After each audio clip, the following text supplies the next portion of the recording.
Hey, what is going on YouTube? It is Blue. Thanks for joining us in this week aura video. If you've never watched any of my videos before, I am a feral content creator. We do week auras, we do guides. Well, basically on the channel, the channel exists to help you play feral as optimally as possible. And we just try to inform everybody and just be like, hey, what's the best things to do? And my very first video, actually, getting on this channel was a week aura video, and it was these combo points that you see here. Today we are going to add very much more onto that. But yeah, thanks for joining the channel. Hope you guys like the week aura package. So let's go ahead and jump into that.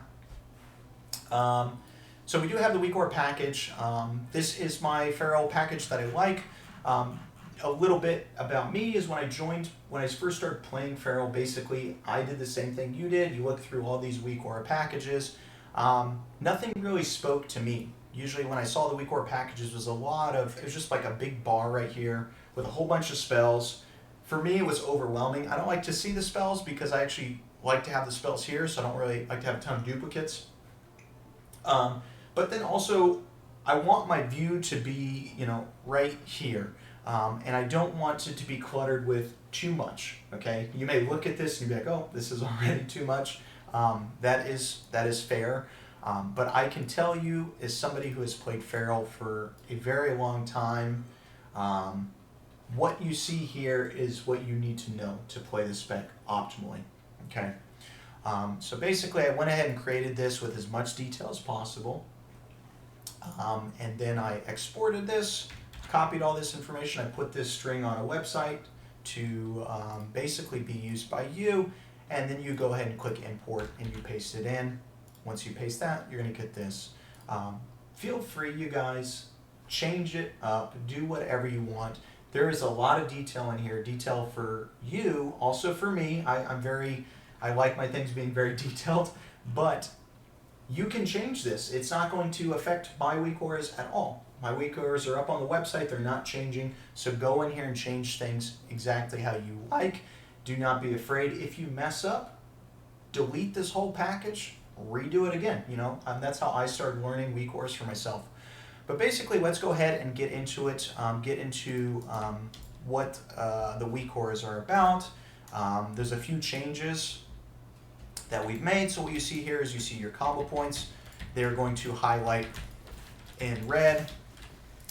It's a very laggy map. I do want to say also, depending on when you're watching this is the beta for Dragonflight. So hopefully when you guys are watching this, it's not the beta, right? But it is a little bit laggy, and there are going to be a few things on my end that will be fixed most likely when you download this week aura. So anyways, we see our energy here. Our energy is going to fluctuate up and down with our energy. You're going to see a marker here in red. This marker indicates when you should be biting, okay? You should never be biting below this marker because your bite will not be strong. If I bite right now, crappy damage. You want to bite around that marker, okay? Now, also feral is very much a bleed spec, right? So we want to track our bleeds. How I created this week aura in mind is like, well, I first have my energy, I have my combo points. I want my bleeds to be really close to what I'm already looking at, centralized. The strongest bleeds are going to be in red inside my energy, okay? On the left we have rake, on the right we have rip. These are the majority, these are your strongest bleeds, really priority, those are in red, okay? Moving away from that, still strong, not as strong, but are in purple is going to be on the left is my thrash, on the right is going to be moonfire, okay?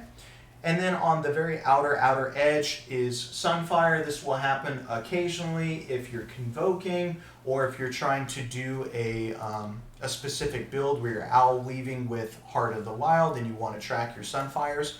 That can be important. I personally, it's there. It's there if you want to use it. It's there. Now also to talk about is you're going to see these indicators, these black dots. Feral is a class that has pandemic windows. If you've never heard of that, it basically means when you apply a dot, let's say my rake for instance, let's say my rake lasts 15 seconds.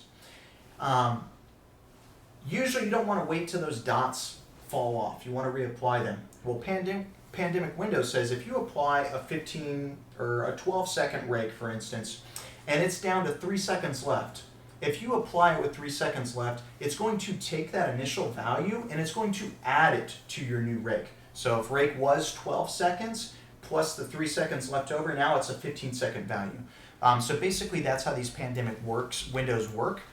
But you have to be within that pandemic window. So yeah, rake's about 15 seconds. If I cast it again, it's about 19 something, okay? Now, understand, I have 15 seconds left. If I cast it again, it's not going to be greater than 19 seconds, right? So I'm losing value. All this portion right here until this dot, I'm not gaining any value from that. I'm only gaining this small window. So to play Feral optimally, you do not want to be casting the bleed until it's to that window or lower, right? So that's kind of how Feral plays with all of its bleeds. So now you can kind of track that. And then you can tab target to see, oh, this guy's missing my rake, my thrash, my rip, okay? What else is important? So now, that's a basic Feral. Now you're going to see a lot of spells are very much dependent on your talents, okay? If you're not spec'd into it, you're not going to see it. So Predatory Swiftness basically says when you have 5 combo point abilities, you can get a free regrowth. Right now it's not free. If I try to cast it, it takes me out of cat form, and I'm lagging a lot.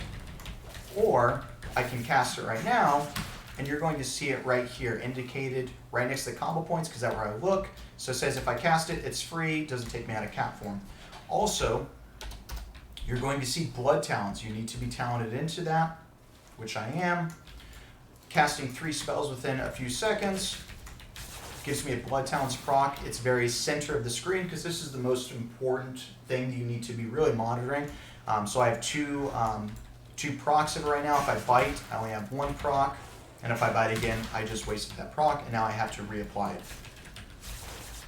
Okay, and there it is, reapplied. Okay, next is if you are talented into Adaptive Swarm, you will also see an indicator on the other side of blood talents. Okay, how this is going to work is if Adaptive Swarm is on your target, you're going to see this effect in red. Now, if Adaptive Swarm moves from that target, and let's say it's on yourself, it's healing you, you're going to see the same indicator, but it's going to be green. The number that's indicated here is telling you the charges, right? Because it goes on your target and it may have still more charges to be bouncing forth. So you can also see the charges right there. Now, if you have a ton of Adaptive Swarms going around, I'm not familiar with Adaptive Swarm, I usually don't play it, so I'm not really informed, but the priority is going to be red. So if you, for instance, have 1 on your target and 1 on yourself, what you really care about is the red portion, so that's what's going to be indicated there. All right, also very, very important, if you used my Weak Ore package before, it's Bite, it's Apex. We got Apex again. It used to be a big bite indicator in the middle of your screen. I'm kind of moving away from that. I don't like it. I want it to be simple. So what we're going to go here is we're going to try to get Bite to proc, and you're going to see I'm already looking at my combo points. Very, very laggy. So you're going to see my combo points will highlight in purple, indicating that I have a bite proc, which means I'm not getting any bite procs right now. Okay, there it is. Which means I can do a full bite without using any combo points. See, there it is. And it took my Apex proc with it, right? Now, also, you're going to see what's really, really important with bite, and this is another talent-related one. We'll see if we can get it to proc. Right next to my rip is a very small bar when I bite. Right there, and it says buff. Okay, this is very important. This is your saber tooth. This is when you bite, bite will increase the damage dealt by rip by 5% per combo point, so 25% for the next 4 seconds. Okay, this is really important, you guys, and that's why it's really good to have on a Weak Ore. But basically, if you can keep track of this, I'm sure you'll probably watch a guide video from me later on, but you can actually teach yourself how to optimally do the rotation just by kind of understanding, like, oh, okay, well, my rips are buffed right now. When do I want my rips buffed? When is it the best for my rips to be buffed, right? Probably at the end of your rotation, right before you primal, and you have all these additive effects of rip and tear open wounds, blah, blah, blah, but I'll explain that in a later video. But that's it, you guys. I hope you liked the video. I will probably add a few more things here since we have a raid buff. I'll probably add a raid buff. But that's it. I hope you guys enjoy the video. If you have any questions, leave them in the description below. I will answer them. I hope you have a very good day. Take it easy, everybody. Peace.